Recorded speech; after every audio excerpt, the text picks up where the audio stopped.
Hello student, स्वागत है एक बार फिर से आपका अपने यूट्यूब चैनल टारगेट सेमेस्टर। आज के इस लेक्चर्स में हम लोग मोस्ट इंपोर्टेंट क्वेश्चंस देखने वाले हैं जो कि हैं लखनऊ यूनिवर्सिटी के। लखनऊ यूनिवर्सिटी के जो पेपर नंबर 2 है उसके मोस्ट इंपोर्टेंट क्वेश्चंस आज के इस लेक्चर्स में हम लोग देखने वाले हैं विथ एक्सप्लेनेशंस।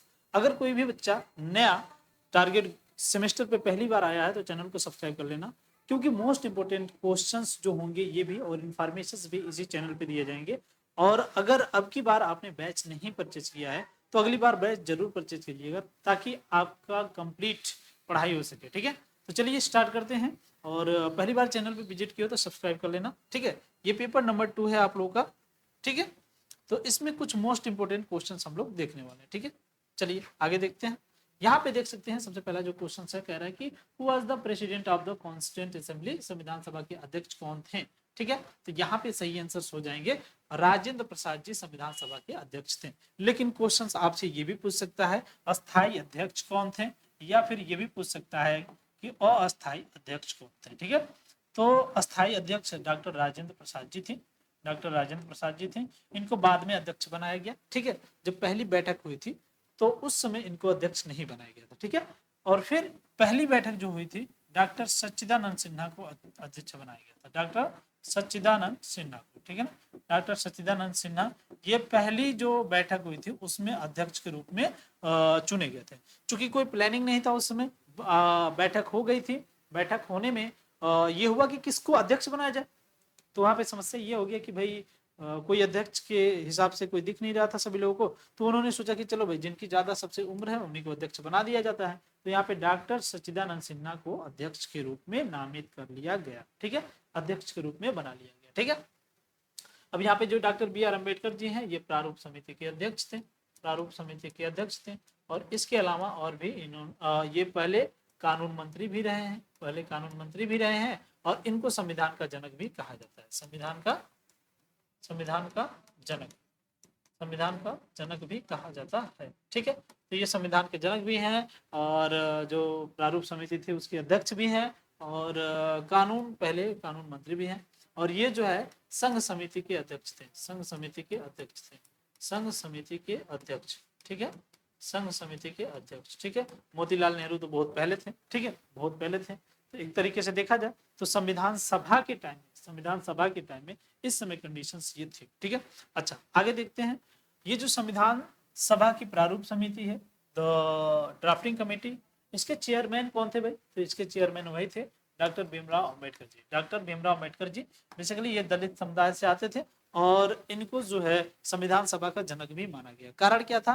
कारण यह था कि प्रारूप समिति के जो अध्यक्ष होने के नाते इन्होंने संविधान के प्रारूप को इतने बेहतरीन तरीके से डिजाइन किया कि सभी लोगों के द्वारा एक्सेप्ट कर लिया गया कि भाई ये डिजाइन का बेहतर। ठीक है, तो एक तरीके से ये जो प्रारूप समिति के अध्यक्ष डॉक्टर बी आर अम्बेडकर थे, इनको इसी कारण से संविधान का जनक भी माना गया। संविधान का जनक माना गया। ठीक है, क्लियर है। अब यहाँ पे डॉक्टर जवाहरलाल नेहरू, ये तो भाई पहले प्रधानमंत्री भी रहे हैं, और ये संघ समिति के अध्यक्ष थे उस समय। डॉक्टर बी आर अम्बेडकर के बारे में जाने लिया। डॉक्टर राजेंद्र प्रसाद जी प्रथम अध्यक्ष थे संविधान सभा के, प्रथम अध्यक्ष। ठीक है, और वो भी अस्थायी अध्यक्ष थे। अस्थायी अध्यक्ष, ठीक है, अस्थायी अध्यक्ष, और ये जब तक संविधान सभा चला तब तक थे। ठीक है, सुभाष चंद्र बोस की बात करें तो भाई ये अपने आप में बहुत बेहतरीन व्यक्ति थे। इन्होंने कहा तुम मुझे खून दो, तुम मुझे खून दो, तुम मुझे खून दो, मैं तुम्हें आजादी दूंगा। ठीक है, तुम मुझे खून दो, मैं तुम्हें आजादी दूंगा। ये कथन बेसिकली इन्होंने ही कहा। ठीक है, चलिए आगे देखते हैं। संविधान सभा के मुख्य प्रारूपकार कौन थे? संविधान सभा के जो चीफ ड्राफ्टमैन थे वो कौन थे भाई? तो ये भी डॉक्टर बी आर अम्बेडकर जी ही हैं। डॉक्टर बी आर अम्बेडकर जी को ही हम लोग लेकर के चलेंगे। ठीक है, जवाहरलाल नेहरू के बारे में बता दिए, राजेंद्र प्रसाद के बारे में बता दिए, एस एन मुखर्जी, इनका कोई विशेष और बहुत ज्यादा महत्व नहीं रहा। विशेष और बहुत ज्यादा महत्व नहीं रहा। ठीक है, चलिए यहाँ तक की बातें सभी को क्लियर हो चुकी होंगी। यहाँ तक की बातें सभी को क्लियर हो चुकी होंगी। चलिए नेक्स्ट क्वेश्चन की तरफ बढ़ते हैं। नेक्स्ट क्वेश्चन से चौथा क्वेश्चन देखिए। क्वेश्चन क्या कह रहा है? कह रहा है कि who among the following had made a powerful plea for continuing separate electrodes. ठीक है, निम्नलिखित में से किसने पृथक निर्वाचिका जारी रखने की सशक्त वकालत की थी? जारी रखने की सशक्त वकालत की थी। तो ये थे basically doctor B R Ambedkar ji. कौन थे भाई? Doctor B R Ambedkar ji. Doctor B R Ambedkar एक तरीके से पृथक निर्वाचन प्रणाली, पृथक निर्वाचक प्रणाली को एक्सेप्ट किया था, पृथक निर्वाचक प्रणाली को एक्सेप्ट किया था। क्यों? क्योंकि इनका कहना था कि इसकी वजह से जो पिछड़े होंगे और जो दलित होंगे उनका उत्थान होगा। ठीक है, जो पिछड़े होंगे, जो दलित होंगे, उनका उत्थान होगा। और इसी के संबंध में पूना पैक्ट भी हुआ था। पूना पैक्ट 1932 में। और यहाँ पे गांधी जी अनशन पे बैठ गए थे और गांधी जी के वजह से ही ये अपनी जिद को छोड़ पाए थे। ठीक है, तो एक तरीके से देखा जाए तो डॉक्टर बी आर अम्बेडकर एक तरीके से देखें तो ये ऐसे व्यक्ति थे जो अलग पृथक निर्वाचन की मांग की थी। इसके अलावा ये जो बी पोकर बहादुर हैं, इन्होंने भी सपोर्ट किया था। ठीक है ना, लेकिन मुख्य रूप से थे डॉक्टर बी आर अम्बेडकर, इसीलिए यहाँ पे सही हो जाएंगे। ये दोनों लोग जो पृथक निर्वाचन पद्धति है इसका सपोर्ट नहीं किए थे, पृथक निर्वाचन पद्धति है इसका सपोर्ट नहीं किए थे। ठीक है, यहाँ तक की बातें मुझे लगता है आपको क्लियर हो चुकी होंगी। चलिए आगे बढ़ते हैं, पांचवा क्वेश्चन देखते हैं। पांचवा क्वेश्चन क्या कह रहा है? कह रहा है कि who among the following had no opposed the idea of the separate electorate. निम्नलिखित में से किसने पृथक निर्वाचिका के विचार का विरोध नहीं किया था? तो यहाँ पे पोकर महोदय है। पोकर महोदय देखिए दोनों ऑप्शन में है पोकर महोदय। ठीक है, लेकिन अगर आपके एग्जाम में आएगा तो हो सकता है कि, या फिर अगर एग्जाम में आएगा तो फिर बॉथ करके आएगा। ये थोड़ा सा ऑप्शन गड़बड़ है तो ध्यान मत दीजिएगा। ठीक है, तो यहाँ पे सही आंसर पोकर महोदय हो जाएंगे। पोकर महोदय ने निर्वाचन, जो पृथक निर्वाचन पद्धति है इसका सपोर्ट किया था, इन्होंने विरोध नहीं किया था। जबकि जेबी पट्टा महोदय और सरदार वल्लभ भाई पटेल ये तो विरोध किए थे। सरदार वल्लभ भाई पटेल की बहुत ही बड़ी भूमिका है, इन्हें लौह पुरुष भी कहा जाता है, लौह पुरुष। ठीक है, इन्हें लौह पुरुष। और इनका जो है स्टेचू बना हुआ है गुजरात में स्टेचू बना हुआ है, सबसे बड़ा है, लगभग 182 मीटर।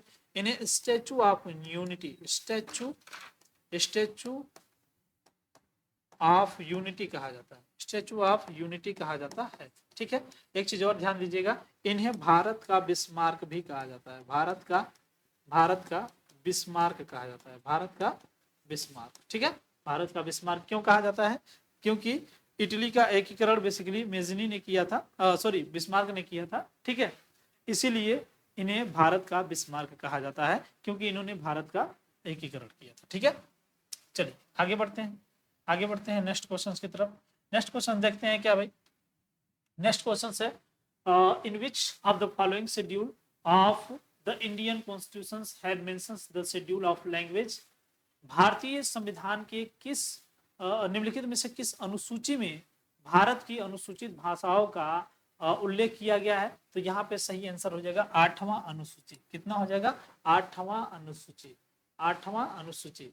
इसमें जो है अनुच्छेद के साथ साथ मतलब 8वीं अनुसूची है, 8वीं अनुसूची। ठीक है, 8वीं अनुसूची।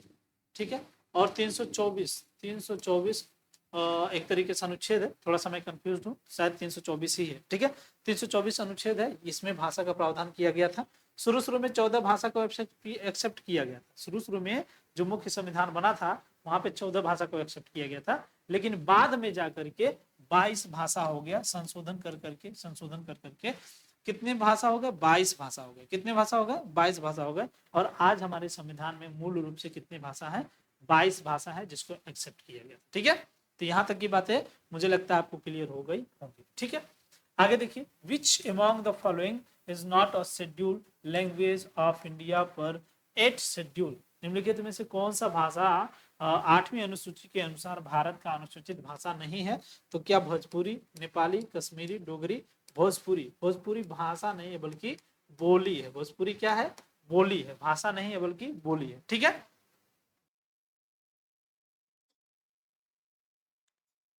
चलिए थोड़ा टेक्निकल इशू था। ओके, क्या है? भाषा नहीं बल्कि बोली है। ठीक है, तो यहाँ पे हम लोग पहुंच चुके थे। 7वां क्वेश्चन हम लोगों ने कर लिया था। यहाँ पे कश्मीरी और डोगरी, नेपाली ये सब के सब क्या है? भाषा है। बाकी भोजपुरी जो है वो बोली है। ठीक है, चलिए नेक्स्ट क्वेश्चन की तरफ बढ़ जाते हैं। नेक्स्ट क्वेश्चन देखिए क्या कह रहा है। नेक्स्ट क्वेश्चन कह रहा है कि the constituent assembly of India was step up under from framework. ठीक है ना, भारतीय संविधान सभा का गठन किस ढांचे के तहत किया गया था? भारतीय संविधान सभा का जो गठन किया गया था ये बेसिकली कैबिनेट मिशन योजना के तहत किया गया था। कैबिनेट मिशन योजना के तहत किया गया था। इसमें 3 लोग आए थे भारत में कैबिनेट मिशन योजना को लेकर के, और इन्होंने बेसिकली इसका गठन किया था। वो 3 लोग कौन कौन से भारत में आए थे भाई? तो वो 3 लोग थे, एक अलेक्जेंडर भी थे, एक क्रिप्स महोदय थे, ठीक है, और अन्य भी लोग थे, एक और व्यक्ति थे। इन्होंने क्या किया था, एक तरीके से लेकर के आए थे भारत में कैबिनेट मिशन, और इसी मिशन के तहत भारत में क्या हुआ था, संविधान सभा की गठन हुई थी और संविधान का निर्माण किया गया था। बेसिकली 2-3 बातें याद रखिएगा, 9 तारीख, 13 तारीख और 11 तारीख, ठीक है, 9 दिसंबर, 11 दिसंबर, 13 दिसंबर 1946, ठीक है। इसी दिन बेसिकली पहली बैठक बनी, ये दूसरे, और इस दिन तो उद्देश्य प्रस्ताव पारित किया गया था। उद्देश्य प्रस्ताव किसके द्वारा पारित किया गया था? ये पंडित जवाहरलाल नेहरू के द्वारा पारित किया गया था। उद्देश्य प्रस्ताव किसके द्वारा पारित किया गया? पंडित जवाहरलाल नेहरू, ठीक है। चलिए आगे बढ़ते हैं। आगे देखिए, ये क्रिप्स मिशन भी हो गया, देखिए कैबिनेट मिशन हो गया। अब थोड़ा सा क्रिप्स मिशन की बात कर लेते हैं हम लोग। क्रिप्स मिशन कब आया था भाई? क्रिप्स मिशन भी आया था भारत में, ये आया था 1942 में, लेकिन क्रिप्स मिशन को वापस भेज दिया गया था। और एक तरीके से 1927 में साइमन कमीशन भी आया था। तो साइमन कमीशन गो बैक का नारा लगाया गया था। साइमन कमीशन गो बैक का नारा लगाया गया था, ठीक है ना, 1927 में आया था। ये एक तरीके से संवैधानिक सुधारों की जांच करने आया था। एक बात और बता दें, जो घटना घटी थी ना, एक घटना आपने सुना होगा, जलियांवाला बाग हत्याकांड, जलियांवाला बाग हत्याकांड। तो जलियांवाला बाग हत्याकांड की ही जांच के संबंध में साइमन कमीशन आया था, ठीक है, जलियांवाला बाग हत्याकांड के जांच के संबंध, ठीक है। चलिए यहाँ तक की बातें मुझे लगता है आपको क्लियर हो चुकी होंगी। अब बढ़ते हैं हम लोग आगे, ठीक है। अच्छा, एक चीज और याद रखिएगा, पोस्ट डेटेड चेक क्वेश्चन पूछता है कि क्रिप्स मिशन को पोस्ट डेटेड चेक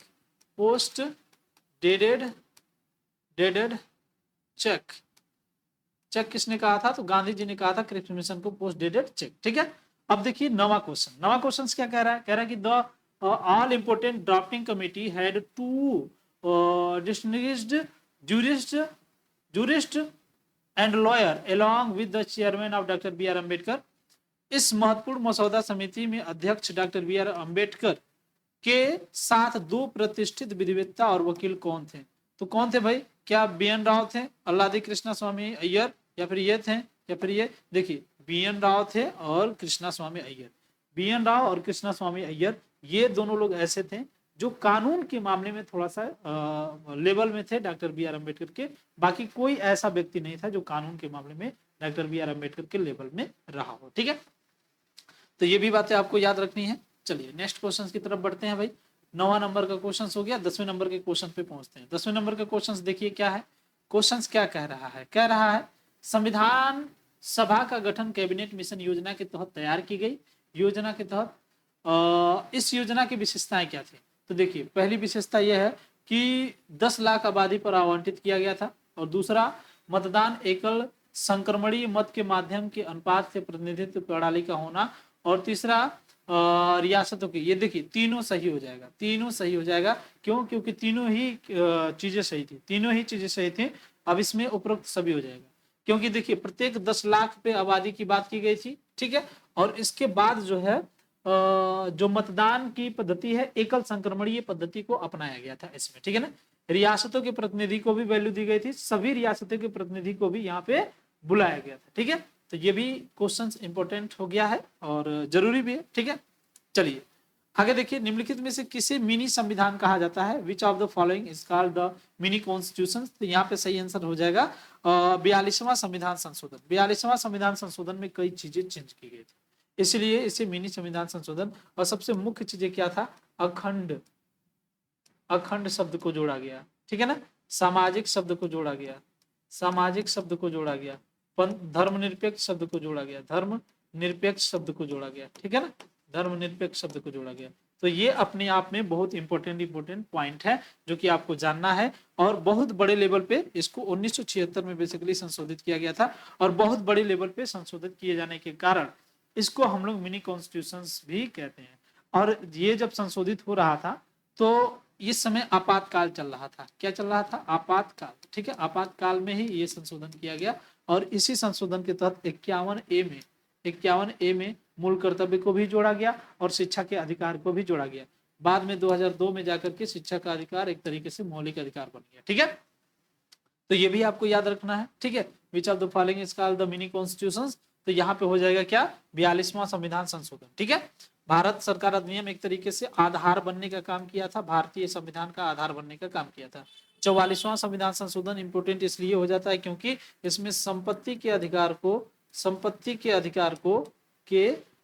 को क्या बना दिया गया, संपत्ति के अधिकार को कानूनी अधिकार बना दिया गया। क्या बनाया गया, कानूनी अधिकार, और इसको 300A में रख दिया। ठीक है, 300A में रख दिया गया, और इसको कहा गया कि देखिए भाई, अच्छा इसको क्यों हटाया गया, इसको हटाए जाने के पीछे कारण ये था कि ये अपने आप में डीपीएसपी को लागू करने में समस्या हो रहा था, जिससे कल्याणकारी राज्य या फिर वेलफेयर स्टेट न बनाया जा पाता। ठीक है, इसलिए इसको हटा दिया गया था। भारत सरकार अधिनियम 1919, इस अधिनियम के तहत प्रांत में द्वैध शासन की स्थापना की गई थी, और 1935 के अधिनियम के तहत केंद्र में द्वैध शासन की स्थापना की गई थी। केंद्र में द्वैध शासन की स्थापना की गई थी। ठीक है, तो ये भी आपको याद रखना है, कुछ इंपोर्टेंट पॉइंट है। आगे बढ़ते हैं हम लोग। देखिए ये क्वेश्चन, देखिए क्वेश्चन क्या कह रहा है, क्वेश्चन कह रहा है कि निम्नलिखित में कौन सा कथन गलत है, which of the following statement is false. ठीक है ना, तो 12 नंबर का क्वेश्चन, इसमें कौन सा कथन गलत है ये पूछ रहा है। ठीक है, तो पहला कथन देखते हैं, भारतीय संविधान की अधिकांश संरचना भारत सरकार अधिनियम 1935 से ली गई है। यस, 60% चीजें कम से कम ले ली गई हैं, 60% चीजें डायरेक्टली यहाँ से ली गई हैं। इसके अलावा मूल संविधान में 10 अनुसूचियां थी, नहीं थी, 8 ही थी। कितने थी, 8 थे।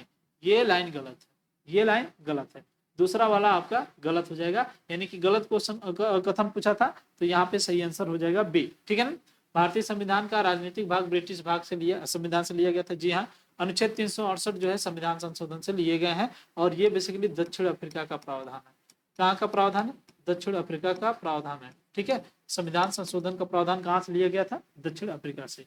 ये क्वेश्चन पूछे तो बता देना आप। ठीक है, चलिए नेक्स्ट क्वेश्चन देख लेते हैं भाई। नेक्स्ट क्वेश्चन क्या कह रहा है, कि निम्नलिखित में से कौन सी भारतीय संसदीय प्रणाली की विशेषता नहीं है, which of the following is not features of Indian parliamentary system.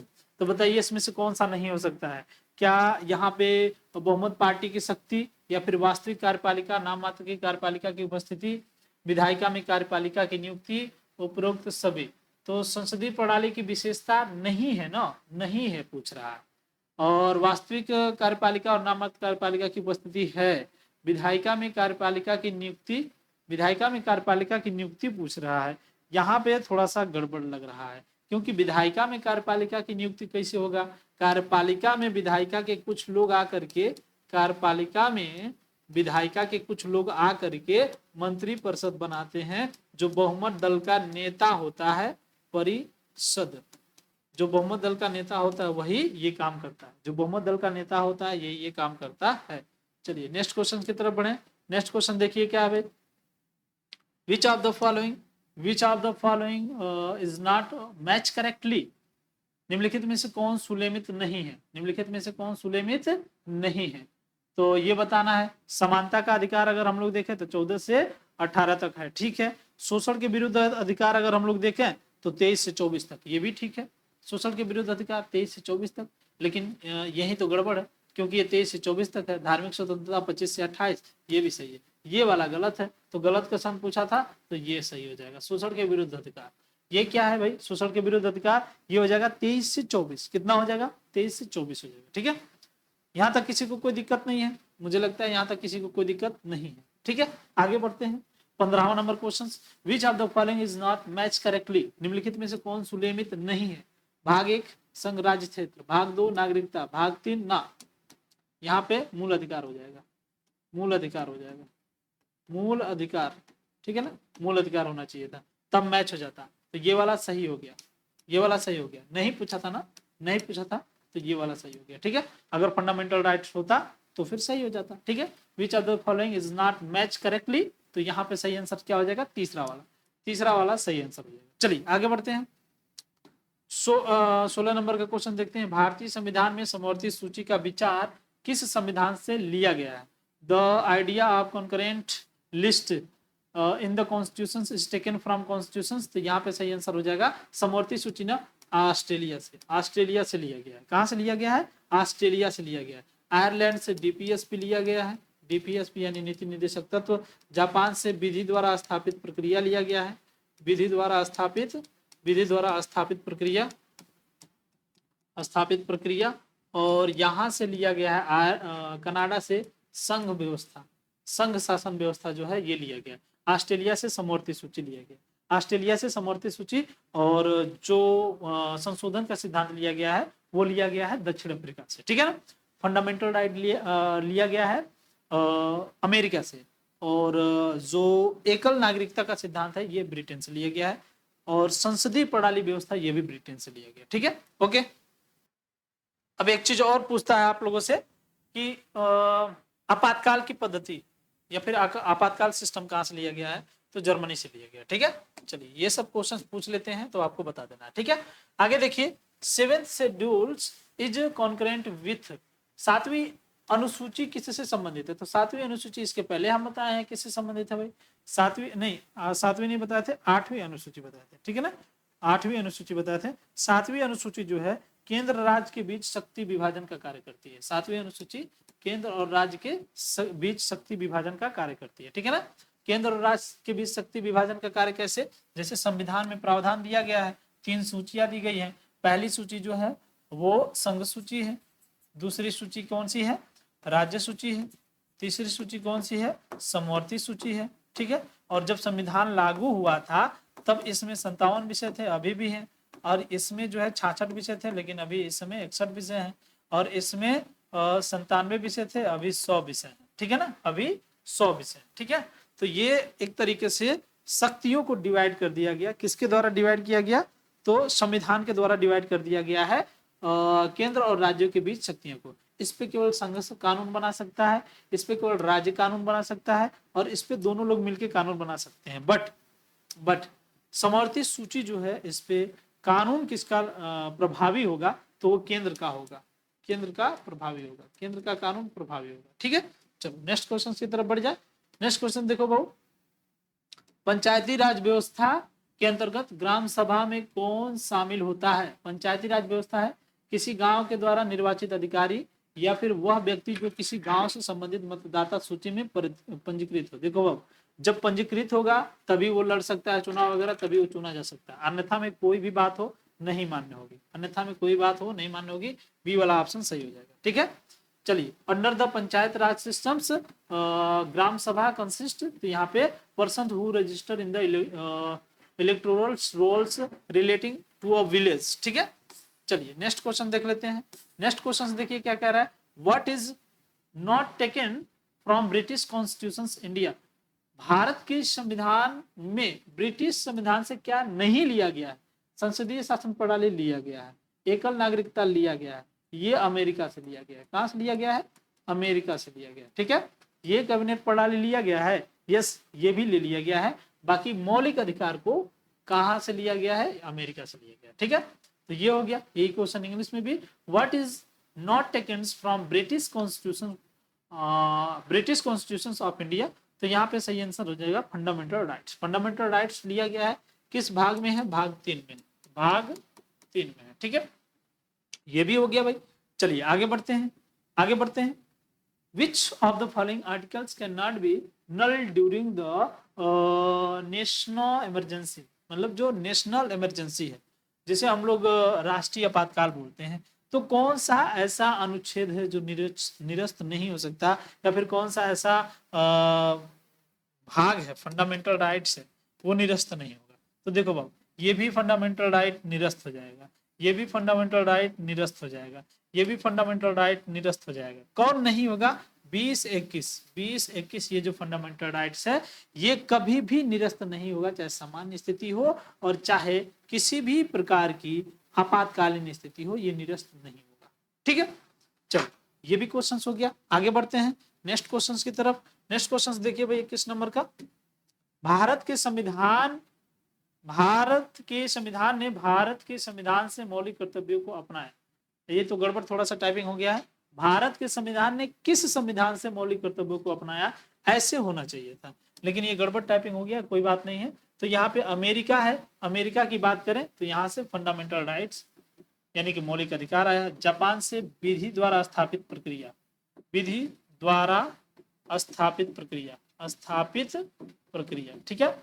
रूस से मूल कर्तव्य, रूस से मूल कर्तव्य, और फिर इसको 42वां जो संविधान संशोधन है इसी के द्वारा ऐड करके 51A में रख दिया गया था, 51A में रख दिया गया था। 10 मूल कर्तव्य थे, 2002 में एक और मूल कर्तव्य जोड़ दिया गया, और वो जो मूल कर्तव्य था वो था अपने बच्चों को आप पढ़ाइए 6 से 14 वर्ष के बीच में, ये पढ़ाना अनिवार्य हो गया 6 से 14 वर्ष के बीच में, ठीक है। ब्रिटेन से बात करें तो एकल नागरिकता की बात की गई है ब्रिटेन से। संसदीय शासन प्रणाली, कैबिनेट शासन प्रणाली यहीं से ली गई है, ठीक है, ये भी हो चुका।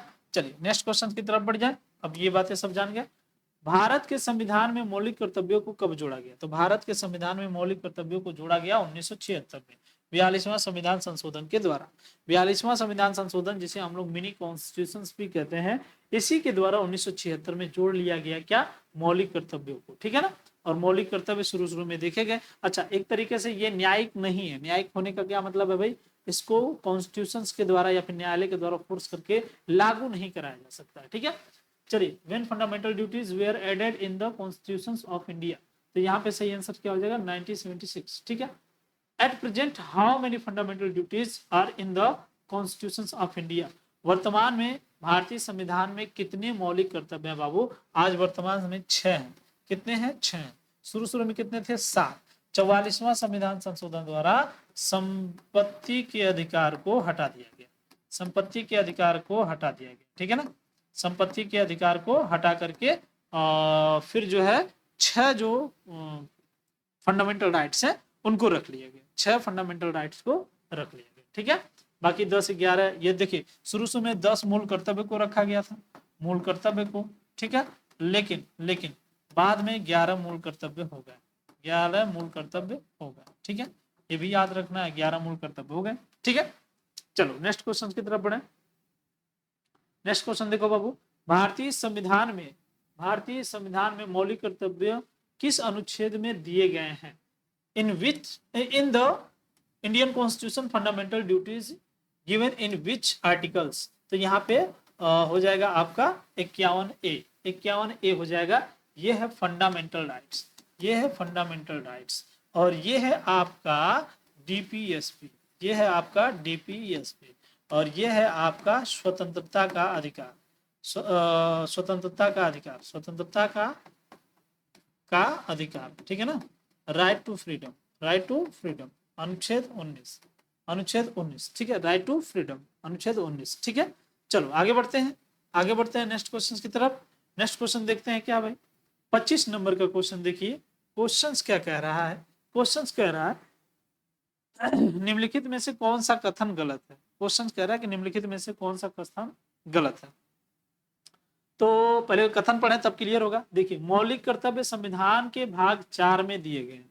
मौलिक कर्तव्य क्या संविधान के भाग 4 में दिए गए हैं? नहीं, भाग 3 में दिए गए हैं। मौलिक कर्तव्य किसमें है?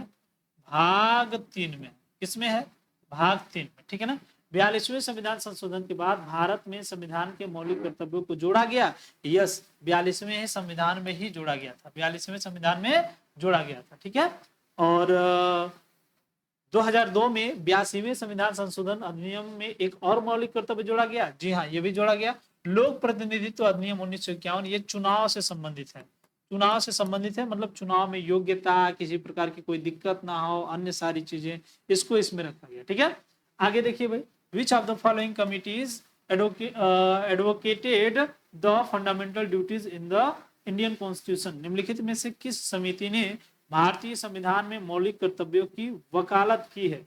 कौन सी समिति थी भाई? क्या वर्मा समिति थी, या फिर सहकारी समिति थी, या बलवंत राय, या फिर स्वर्ण सिंह समिति थी? इसने वकालत की थी। इसने कहा था फंडामेंटल ड्यूटीज एफडी होना चाहिए। फंडामेंटल ड्यूटीज कहाँ से आया? रूस से आया है। कहाँ से आया है? रूस से आया है। और ये हमारे कॉन्स्टिट्यूशन में होना जरूरी है, ठीक है। ये हमारे कॉन्स्टिट्यूशन में होना जरूरी है, ठीक है। यहां तक की बातें सबको क्लियर हो चुकी?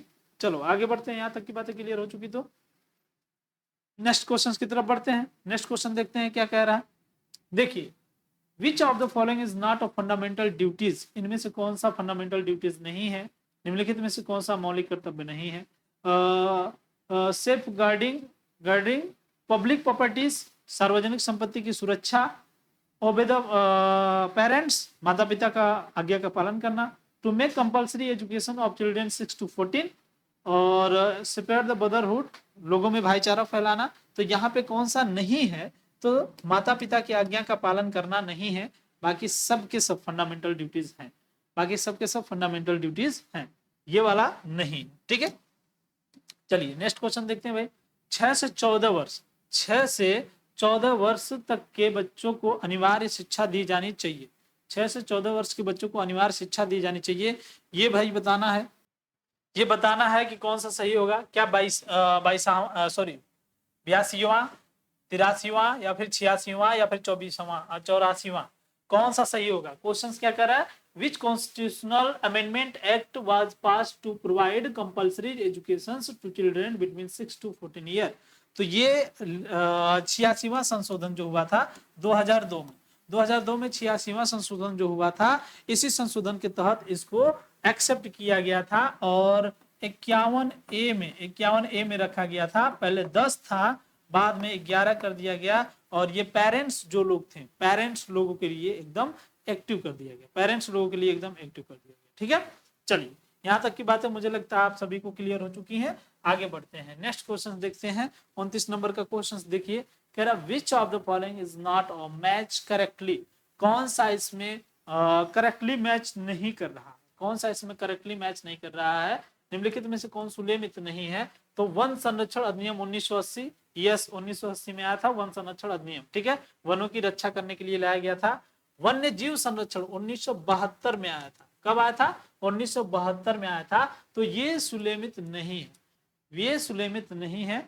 कौन सा, वाइल्ड लाइफ प्रोटेक्शन एक्ट 1974, बाकी सब सही, बाकी सब सही। ठीक है, चलिए नेक्स्ट क्वेश्चन की तरफ बढ़े। नेक्स्ट क्वेश्चन देखिए भाई, 30 नंबर का क्वेश्चन देखिए। 30 नंबर का क्वेश्चन क्या कह रहा है, कह रहा है when was the prevention of insult to national honour act pass, राष्ट्रीय सम्मान अपमान निवारण अधिनियम कब पारित किया गया था। राष्ट्रीय सम्मान अपमान निवारण अधिनियम, मगर मतलब इसका क्या है, मतलब इसका यह है कि अगर किसी भी प्रकार से आप राष्ट्रीय अपमान करते हैं, जैसे जो राष्ट्रगान है उसका अपमान करना, राष्ट्रगीत है उसका अपमान करना, झंडे का अपमान करना, तो ये अधिनियम आया था 1971 में। कब आया था, 1971 में, 1971 में ये अधिनियम आया था। ठीक है, तो यहां तक की बातें सभी को क्लियर हो गई। अब देखिए 31 नंबर का question, directive principles of state policy is mentions in the constitution of the Indian, भारतीय संविधान में राज्य के नीति निर्देशक तत्वों के सिद्धांत का उल्लेख किया गया है। तो डीपीएसपी को भाग 1 में नहीं, भाग 1 में संघ को उल्लेखित किया गया है कि भारत एक संघ होगा। ठीक है, भाग 5 में, भाग 5 में भी नहीं है भाई, भाग 5 में राज्य वगैरह से संबंधित है, भाग 8 में भी नहीं है, भाग 4 में है, भाग 4 में, भाग 4 में क्या दिया गया है, भाग 4 में डीपीएसपी को दिया गया है। अच्छा, डीपीएसपी के बारे में थोड़ा सा हम लोग समझ लें। डीपीएसपी क्या है, ये नीति निर्देशक तत्व है। क्या है, नीति निर्देशक तत्व। नीति निर्देशक तत्व होने का मतलब क्या है भाई, ये एक तरीके से कल्याणकारी राज्य की स्थापना करेगा, कल्याणकारी राज्य की स्थापना करेगा। क्या करेगा, कल्याणकारी राज्य की स्थापना करेगा। ठीक है, यहां तक की बातें सभी को क्लियर हो गई। चलिए यहां तक की बातें मुझे लगता है सभी को क्लियर हो चुकी हैं। ठीक है, नेक्स्ट क्वेश्चन देखते हैं। Directive principle of state policy in mentions in the, अरे क्या ये वही क्वेश्चन है क्या, फिर हो तो गया, इस क्वेश्चन को देखना था। Which of the following are listed और directive principle of state policy, निम्नलिखित में से कौन राज्य के नीति निर्देशक सिद्धांत के रूप में सूचीबद्ध है। कौन कौन से, मतलब इसमें से बताना है कितने सूचीबद्ध है, सिर्फ और सिर्फ सूचीबद्ध बताना है। ठीक है, तो पहला देखते हैं। पहला, उपभोक्ता और उत्पादक के हित के लिए आर्थिक क्षेत्र में स्वतंत्रता, ये तो नहीं लग रहा है डीपीएसपी में। धन और उत्पादन के साधनों का संकेंद्रण को रोकने के लिए देश की आर्थिक प्रणाली का विनिमय, ये सही है। दूसरा वाला सही है। ठीक है, और उसके बाद सभी श्रमिकों के लिए सभ्य जीवन और स्तर की सुविधाएं प्राप्त करना, जी हाँ। पर्यावरण की सुरक्षा करना, वनों के वन्य जीव की सुरक्षा करना, ये नहीं है डीपीएसपी में, ये कर्तव्य में आ जाएगा। कर्तव्य में आ जाएगा। तो पहला वाला सही हो जाएगा, पहला में जो पहला और तीसरा, सॉरी दूसरा और तीसरा है ये वाला सही हो जाएगा, दूसरा और तीसरा है जो ये वाला सही हो जाएगा। ठीक है, चलिए यहां तक की बातें सभी को क्लियर हो गई। नेक्स्ट क्वेश्चन की तरफ बढ़े भाई। नेक्स्ट क्वेश्चन देखें, 33 नंबर का क्वेश्चन देखिए। क्वेश्चन क्या कह रहा है, भारतीय संविधान के निम्नलिखित अनुच्छेदों के किस समूह में राज्य के नीति निर्देशक सिद्धांत शामिल हैं?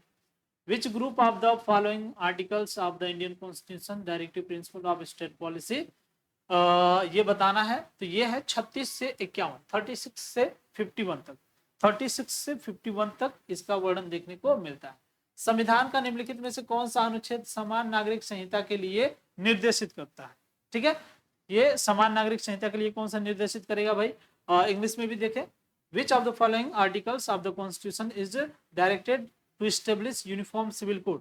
तो क्या अनुच्छेद 45 है, क्या अनुच्छेद 39 है, 44 है या फिर 40 है? तो समान संहिता की यदि हम लोग बात करें तो ये हो जाएगा 44। क्या हो जाएगा? 44, ऑप्शन नंबर सी हो जाएगा, 44 हो जाएगा। और ये समान सिविल संहिता की बात करता है, समान सिविल संहिता की बात करता है। ठीक है, चलिए ये भी हो गया क्वेश्चन आपका। आगे देखते हैं, नेक्स्ट क्वेश्चन देखते हैं क्या है। नेक्स्ट क्वेश्चन देखिए, कह रहा है which of the following Supreme Court decisions state that directive principle of state policy cannot override fundamental rights? निम्नलिखित में से सर्वोच्च न्यायालय के किस निर्णय में कहा गया है कि राज्य के नीति निर्देशक सिद्धांत मौलिक अधिकारों पर हावी नहीं होंगे? तो यहाँ पे जो सही आंसर हो जाएगा क्या मिनर्वा मिल्स वाला केस हो जाएगा, मद्रास का हो जाएगा, या फिर उन्ना कृष्णन बनाम आंध्र प्रदेश वाला? तो यहाँ पे जो सही आंसर हो जाएगा 35 नंबर का, ये हो जाएगा मिनर्वा मिल्स वाला केस। मिनर्वा मिल्स वाला केस जो है, Minerva mills versus union of India, ये जो केस है ये बताता है कि जो राज्य के नीति निर्देशक तत्व हैं, ठीक है, उस पर जो मौलिक अधिकार है वो हावी नहीं होगा, उस पर मौलिक अधिकार हावी नहीं होगा। ठीक है, तो आज की क्लास में सिर्फ इतना ही, मिलते हैं नेक्स्ट क्लास में। बाबू इसको देख लो वीडियोस को, और भी वीडियोस आपकी आएंगी। तो आज की क्लास में सिर्फ इतना ही, और भी क्लास को कवर किया जाएगा। पहली बार चैनल पे विजिट किए, सब्सक्राइब कर लेना। और अगले साल जो सेमेस्टर आपसे आपके आएंगे, जो नेक्स्ट सेमेस्टर होगा, उसकी कंप्लीट तैयारी कराई जाएगी। ठीक है, टारगेट गुरुकुल ऐप जरूर डाउनलोड कर लेना, और जो व्हाट्सएप ग्रुप है उसको भी ज्वाइन कर लेना। ठीक है, आज की क्लास में सिर्फ इतना ही, मिलते हैं नेक्स्ट क्लास में, तब तक के लिए बाय।